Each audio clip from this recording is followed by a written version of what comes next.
Bonjour à toutes et à tous, bienvenue dans Libre Ensemble, votre rendez-vous de la laïcité. La Belgique est-elle devenue la terre d'accueil des mourants français? C'est la question que l'on va se poser aujourd'hui via un documentaire réalisé par des étudiants de l'IEX et qui a reçu le prix de l'engagement sociétal lors du festival Journalisme en devenir. En France, des sondages montrent que 9 personnes sur 10 sont favorables à l'euthanasie. Elle reste pourtant interdite. Conséquence, des dizaines de patients traversent chaque année la frontière pour demander l'euthanasie en Belgique. Le documentaire retrace leur parcours. Ils viennent d'horizons différents, souffrent de maladies différentes, mais sont unanimes sur un point. En France, la situation doit changer.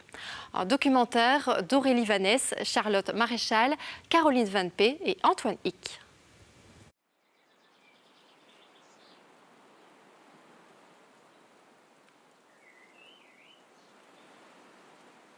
Je suis traitée pour un cancer depuis 19 ans pratiquement. J'ai eu 12 ans de rémission après les trois premières opérations où on m'a assez mutilée au niveau de la mâchoire, du palais, tout ça. Et depuis 5 ans maintenant, je suis en récidive et là tout s'accélère. Donc tout doucement, je me prépare à aller mourir en Belgique parce que je sais que le jour où physiquement ou psychologiquement j'y arriverai plus, j'attendrai pas quoi. J'attendrai pas de retourner à l'hôpital ou d'être dans un état. Moi j'ai besoin de marcher, j'ai besoin de vivre, j'ai pas envie de survivre.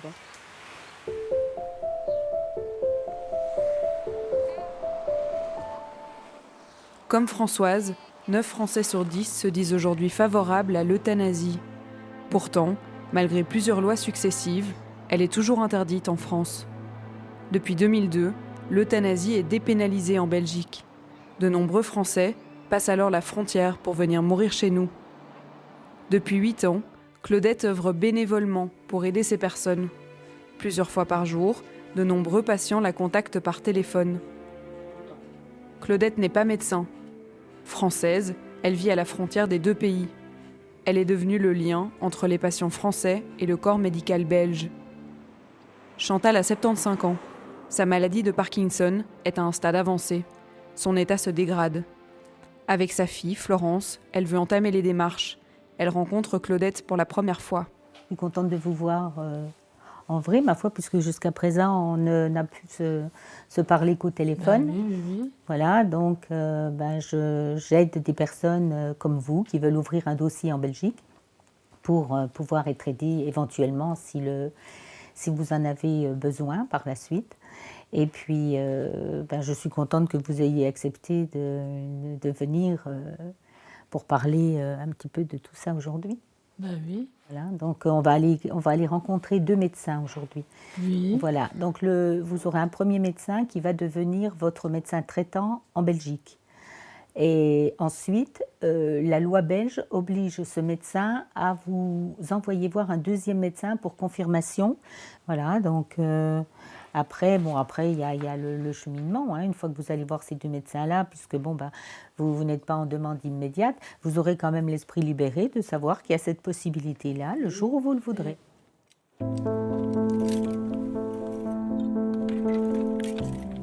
Retraitée, Claudette dédie ses journées aux patients. Elle les accueille chez elle, mais parfois, quand certains n'ont plus la possibilité de se déplacer, c'est elle qui va à leur rencontre. C'est le cas d'Émile, 90 ans. Il a été confronté à la fin de vie difficile de sa femme, atteinte d'Alzheimer. Il ne veut pas revivre ça. Selon la loi belge, il pourrait faire une demande d'euthanasie car il est atteint de plusieurs pathologies graves. Il n'en est pas encore là, mais il y pense.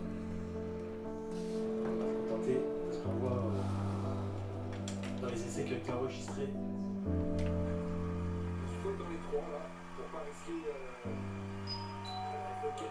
Bonjour, monsieur Marconi. Bonjour, madame. Ça va? Comment allez-vous? Ouais, ça va bien. Ça va depuis la tout dernière doucement, fois? oui. Ça s'aggrave un peu. Ça s'aggrave un petit peu. Pour marcher. Je peux m'asseoir en face de vous? On peut discuter un petit peu? Oui. Merci. Vous avez eu une vie riche quand même. Ben, ma vie, elle était bien. Voilà. Bon, j'étais heureux avec ma femme. Maintenant, j'étais en retraite depuis octobre 80.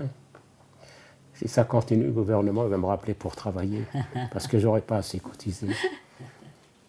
Je faisais 100 km tous les jours, en vélo. Dans le temps-là, j'étais un casse-cou. Je ne pensais pas au danger. J'ai même fait du ski de fond. Je partais dans les bois, je ne pensais pas au danger, tout seul. Après l'opération du canal lombaire, bon, ça a bien été pendant 10-12 ans, puis maintenant, ça se dégrade. Et là, ça va vers la paralysie, ça je le sais, parce que j'avais discuté avec le chirurgien. Mais tant que je marche, je vais rester. Il n'y a que vraiment, si quand je dois rester au lit, un pot de fleurs, alors autant partir tout de suite.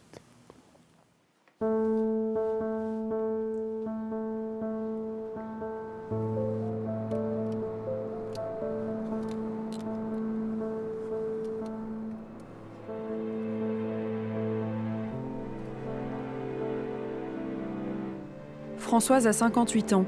Elle est mère de 3 enfants. Depuis la récidive de son cancer en 2013, elle a décidé d'ouvrir un dossier en Belgique.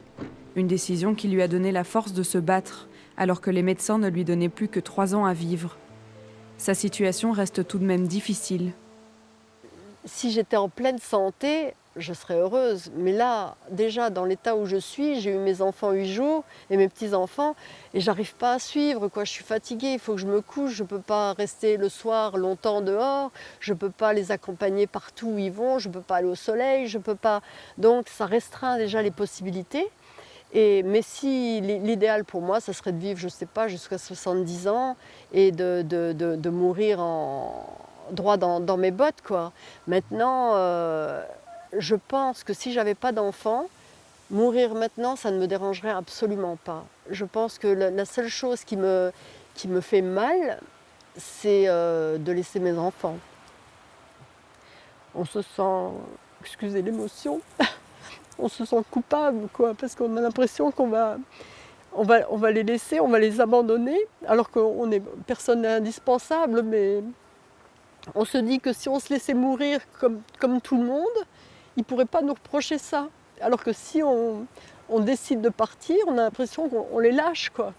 Mais bon, après, je sais que mes enfants sont suffisamment intelligents pour le comprendre et tout, mais c'est vrai que c'est la chose qui fait mal, quoi. Aujourd'hui, si je leur demande de me laisser partir un jour, je sais qu'ils le feront pour moi, parce que j'ai fait plein de choses pour eux tant que j'ai pu, et aujourd'hui, c'est la chose que je leur demande, de me comprendre. Excusez-moi.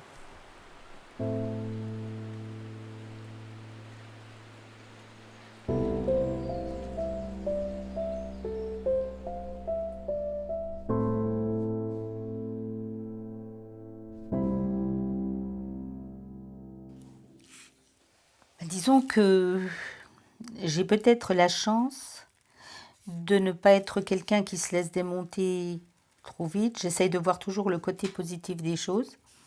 J'essaie, je ne dis pas que j'y arrive tout le temps, mais au moins en essayant de faire quelque chose qui les aide, ne serait-ce que ça, ne serait-ce que parler avec eux et les entendre dire que ça leur fait du bien, eh bien je me dis que ce que je fais, c'est pas quelque chose de mal et que je leur apporte quand même quelque chose. Donc je ne suis jamais dans le, comment je vais dire, je ne suis jamais dans le questionnement de ce que je fais bien ou pas, en fait. Et j'ai répondu une fois pour toutes à cette question-là tout au début de mon engagement. Si j'avais répondu non, ou si j'avais pas su dès le départ, j'aurais pas pu continuer, j'aurais arrêté. Claudette est déléguée ADMD, c'est-à-dire de l'Association pour le droit de mourir dans la dignité. En France, elle regroupe 70 000 adhérents qui militent pour une autre loi sur la fin de vie. Depuis 10 ans, Jean-Luc Romero, son président, porte le débat sur la scène politique. En France, on a eu 3 lois Leonetti. On a eu une première loi en 2005, une deuxième loi en 2010 et une troisième loi en 2016. Ces lois, elles sont en général arrivées après des affaires qui ont ému les Français. Et donc les parlementaires se sont enfin préoccupés d'une question qui est quand même une des rares questions qui nous concerne toutes et tous, la question de la fin de vie. Alors il y a eu cette première loi Leonetti qui a en gros permis en France ce qu'on appelle le laisser mourir. C'est-à-dire qu'on vous endort, on arrête de vous alimenter, on arrête de vous hydrater. Et alors ça peut être une solution, il ne faut pas être caricatural. Hein. Si par exemple vous êtes très très vieux, très très malade et que vous mourrez en quelques heures, pourquoi pas d'ailleurs, dans certains pays qui ont légalisé l'euthanasie, je pense à la Belgique, c'est à peu près 10% des morts. Donc c'est pas absurde quand c'est bien fait et quand ça correspond évidemment à des personnes qui vont mourir rapidement. Par contre, pour des personnes qui ont été sportives toute leur vie, qui sont jeunes, ce qu'on appelle en fait cette sédation terminale, ça peut durer des semaines. Donc on voit que cette loi, elle serait aujourd'hui importante parce que les lois actuelles, on voit bien d'ailleurs, puisqu'on est revenu 3 fois sur les lois, c'est que ça ne fonctionne pas. Et c'est d'ailleurs pour ça que de plus en plus de Français, mais c'est toujours ceux qui ont les moyens, vont à l'étranger pour mourir comme ils le souhaitent.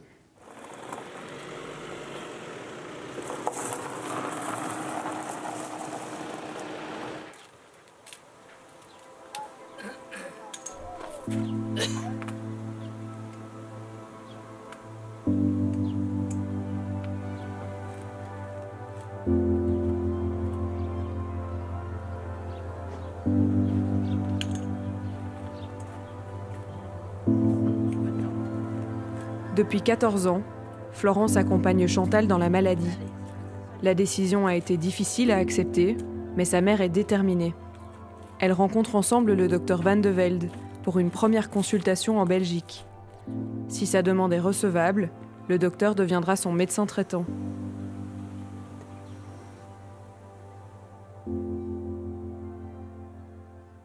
Et donc, votre démarche, c'est de venir voir ce qu'on peut faire au cas où les choses s'aggraveraient, c'est ça? Oui. Oui.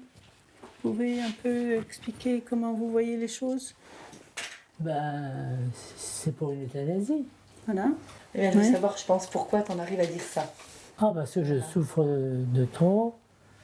J'ai mal le pied tout le temps. Maman ne veut pas se voir, ne veut pas être un fardeau pour elle-même et un fardeau pour les autres. À la fin, elle connaît le tunnel de cette maladie. Être grabataire à ce point-là, elle préfère en terminer, c'est ce que tu as dit. Oh, oui. Quand Dieu en sera là. C'est comme ça que tu l'as dit. Oui. Mais ça devient compliqué, elle le dit. Et tu as des aides pour le matin à te préparer, parce que la toilette et tout, c'est plus possible, toute seule. Oh oui. Elle a un lit médicalisé. Et elle a des aides pour les courses, parce que moi je travaille presque à plein temps, j'ai eu 3 enfants, c'est compliqué pour moi, c'était devenu compliqué. Oui. Et il y a une aide pour le ménage, 2 heures par semaine. Et puis à un moment donné, elle a eu besoin aussi le soir, si vous voulez, comme ça devient difficile, des aides pour l'aider à se préparer à manger et se mettre en chemise de nuit. Et par contre, on a arrêté avec ça, parce que si vous voulez, ma maman ayant toute sa tête, ça la fait déprimer encore plus, elle ne conçoit pas tellement que quelqu'un à 17h, 17h30 la mette en chemise de nuit et qu'elle ait mangé, quoi. Elle dit non, alors on arrête tout de suite. Voilà. Alors moi, pour pouvoir qu'elle continue à vivre et à se dire c'est pas pour tout de suite, j'essaie de trouver des solutions à ça.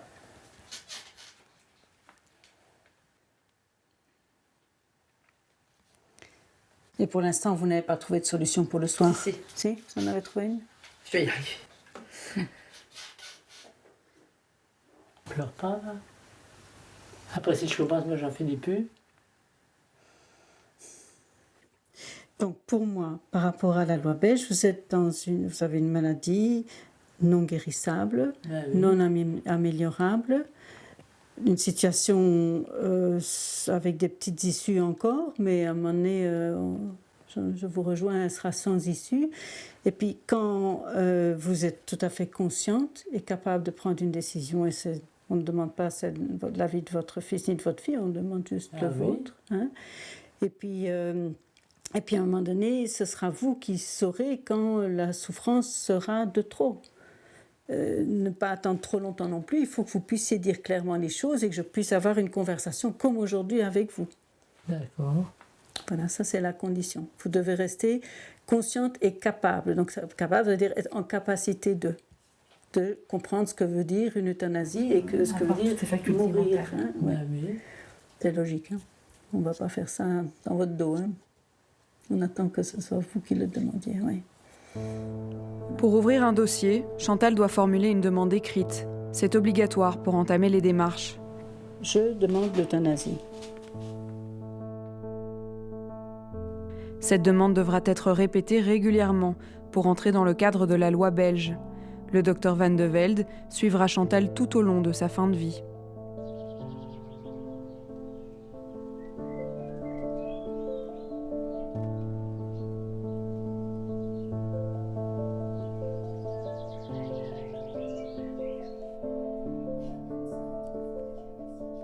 Par précaution, Émile a rempli ses déclarations anticipées françaises qu'il a affichées sur son frigo. Elle précise qu'il refuse un acharnement thérapeutique si sa situation s'aggrave. Après 17 opérations et des années de rééducation, il souhaite ouvrir un dossier. En rencontrant 2 médecins belges et en signant les documents requis, Émile pourra être aidé en Belgique lorsque sa paralysie gagnera du terrain. D'ici là, il espère qu'une loi sera votée pour avoir accès à l'euthanasie dans son pays.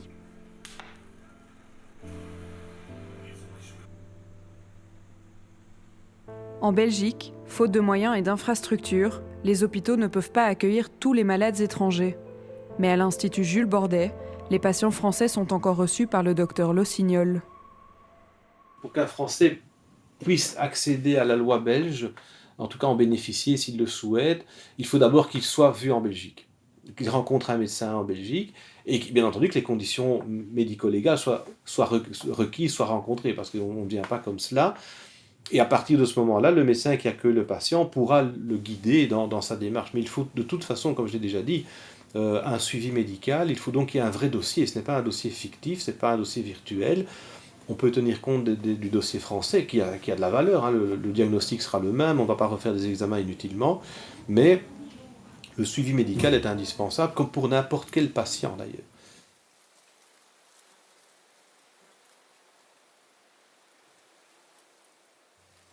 Pour un patient français, une euthanasie en Belgique coûte près de 7 500 €, une somme qui ne sera pas ou très peu remboursée par la sécurité sociale. Ce coût comprend les consultations, la chambre d'hôpital en Belgique, l'achat du produit et le rapatriement du corps pour les funérailles. Il y a aussi les nombreux allers-retours pour réitérer les demandes. Je pense que mes dossiers doivent les avoir. Mes lunettes parce qu'on va avoir du beau soleil. Et voilà, on y va. C'est parti. Vous êtes sage, hein ?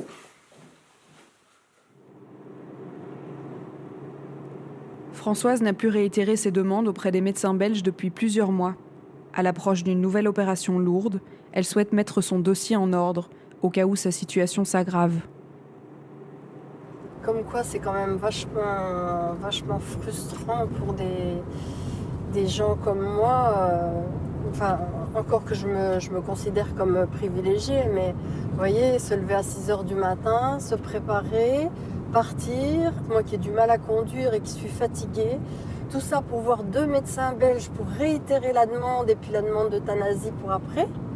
Et après refaire le chemin à l'envers, je vais rentrer, il fera nuit ce soir, alors que vous en Belgique, vous allez voir votre médecin traitant, si quelqu'un est dans une position comme la mienne, il n'y a aucun souci quoi.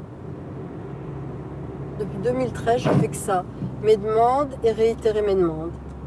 Alors bon, je me sentirais presque coupable de ne pas mourir plus vite quoi, parce que je me dis bon, je suis obligée de solliciter ma soeur, solliciter Claudette, solliciter les médecins et tout. Enfin voilà, c'est comme ça. Oh, monsieur. Tu viens ma soeur. Salut ma belle.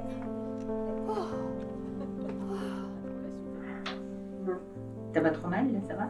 Non, ça va, ça pleure, mais bon. Puis normalement, j'ai du collier pour la conjonctivite parce que je fais des... Il y a 7 ans, Françoise s'est adressée à Claudette pour la première fois. Depuis, elles sont devenues amies et militent ensemble pour une nouvelle loi sur la fin de vie. C'est pas ça. Absolument pas. C'est la seule phrase que je connais en allemand. Et encore, je sais même pas si elle est bien dite. Quand elle se rend en Belgique, Françoise est accompagnée par Claudette et sa sœur. Ce sont elles qui seront présentes au moment venu.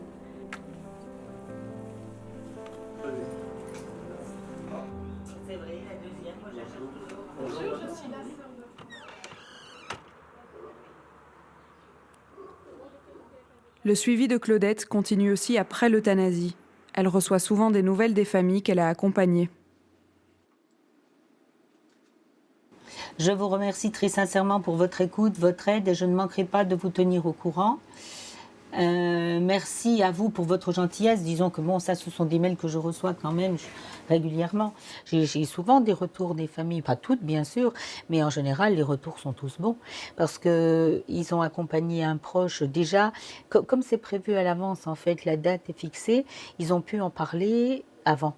C'est pas comme un décès qui survient brutalement, comme une crise cardiaque ou comme un AVC en fait. Donc ils ont déjà parlé longuement avant et ils se sont déjà préparés un peu au deuil.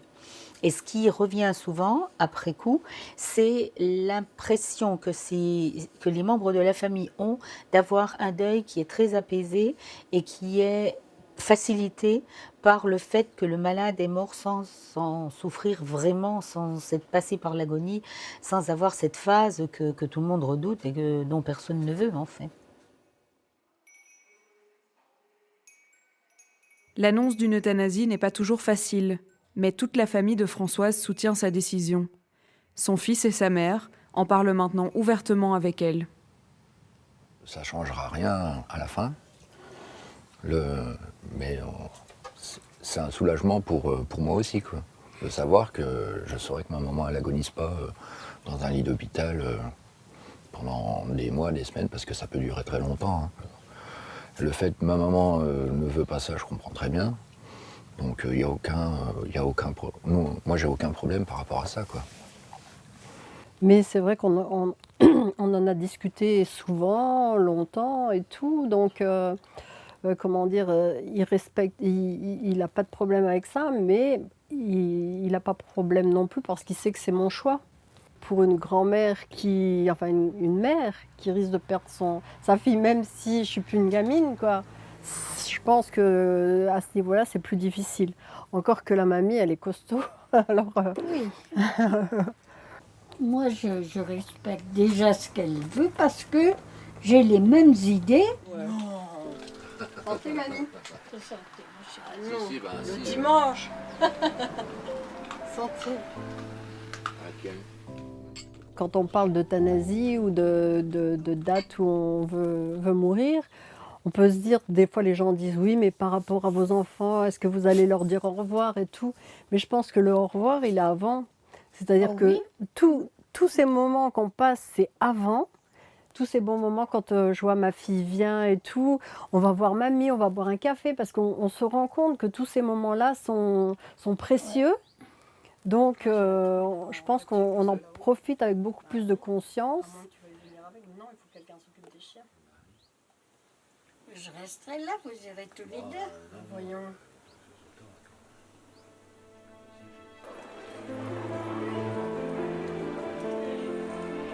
Toutes les personnes rencontrées s'accordent sur le fait qu'il faut changer les choses. La Belgique ne peut pas accueillir tous les Français. Passer la frontière belge n'est qu'une solution à court terme.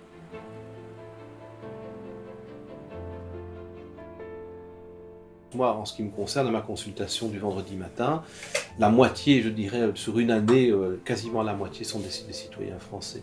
Donc on est confronté à une réalité que l'on ne peut plus considérer comme anecdotique. Et ça, je crois que c'est le problème que la France aura un jour regardé en face, parce que c'est assez facile de nous critiquer, de condamner la Belgique, mais de permettre, entre guillemets, à des citoyens français de venir en Belgique, ou parfois même de les inviter à le faire. Ce qui est encore plus hypocrite. Moi, je suis à saturation de toute façon. Faire plus, je ne peux pas. Je ne peux pas parce que j'aide ici, j'aide à Bruxelles, et plus, je ne pourrais pas. La France est quand même un pays où il y a 60 millions d'habitants. Comment peut-on penser que la Belgique pourrait aider tous les malades français?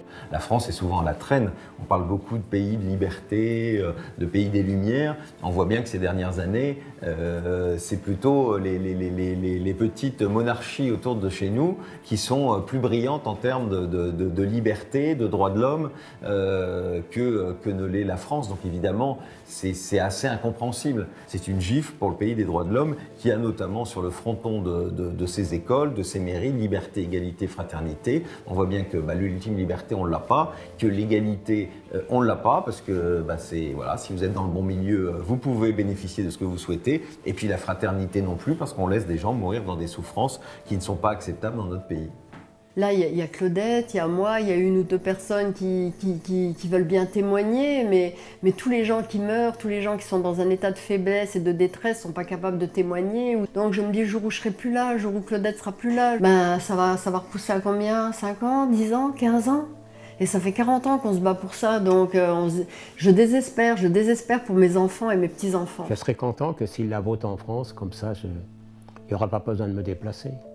Réunir toute la famille, tout ce qui me reste, et puis passer un Pink Floyd et dégager. En septembre dernier, les discussions ont repris à l'Assemblée nationale française. Plusieurs propositions de loi ont été déposées. Mais Claudette, Françoise, Émile, Chantal et sa fille ont peur que le débat mène à une nouvelle loi qui ne les satisfait pas pleinement, et que la question de la fin de vie soit encore remise à plus tard. Car plus qu'une loi sur l'euthanasie, ces Français souhaitent avoir le choix de leur fin de vie. Pour eux, il s'agit de reprendre le pouvoir sur leur propre mort. En fait, ils souhaitent tout simplement avoir le mot de la fin.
Quelques nouvelles des protagonistes de ce film.